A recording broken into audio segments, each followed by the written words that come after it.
আসসালামু আলাইকুম দর্শক, কেমন আছেন?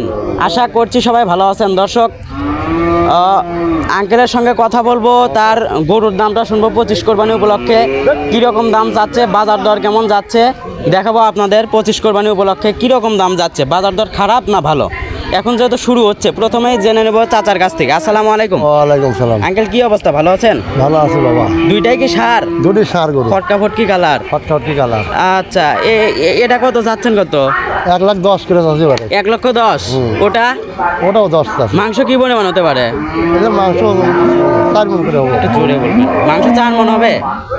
এই দুইটাই কি 4 মণ করেই হবে? দুটোই 4 মণ করে হবে। দুইটাই 4 মণ। এই শুধু এই হাটেই আসেন না অন্য হাটেও যান? সব হাটে। সব হাটে। কোন কোন হাটে? হাঁসকালি, চান্দাইগোনা, সোনামুখী, রতনকান্তি। রতনকান্দি ব্যবসা করেন? ব্যবসা কতদিন যাবত? বহুদিন। আচ্ছা, এই গরুটা কত হলে ছাড়বেন? কত হলে দেখি একটু বলে দেন দাম। এই গরুটা 100 হলে ছাড়বো। 100 হলে ছাড়বেন। আর আপনি এখন বললেন কত? 10,000। 10,000। 100 হলে বিক্রি করে দিবেন। এই দুইটাই কি? দুটোই। আচ্ছা আচ্ছা দর্শক, সুঠামদের একটি ষাঁড় গরু বিক্রি হচ্ছে মাত্র 1 লক্ষ টাকা হলে ছেড়ে দিবে। মাংস প্রায় 4 মণ হবে, তাই না? 4 মণের মতো মাংস হবে। অনেক সুন্দর একটা ফটকা ফটকি গরু, আপনারা চাইলে কিন্তু নিতে পারেন এই হাঁসখালি পশুরহাট থেকে। দুইটি গরু এনেছে চাচা, অনেক ভালো গরু দেবে 25 কোরবানির জন্য, আপনারা কিন্তু নিতে পারেন। আজকের ভিডিওতে এই পর্যন্তই ছিল। আসসালামু আলাইকুম।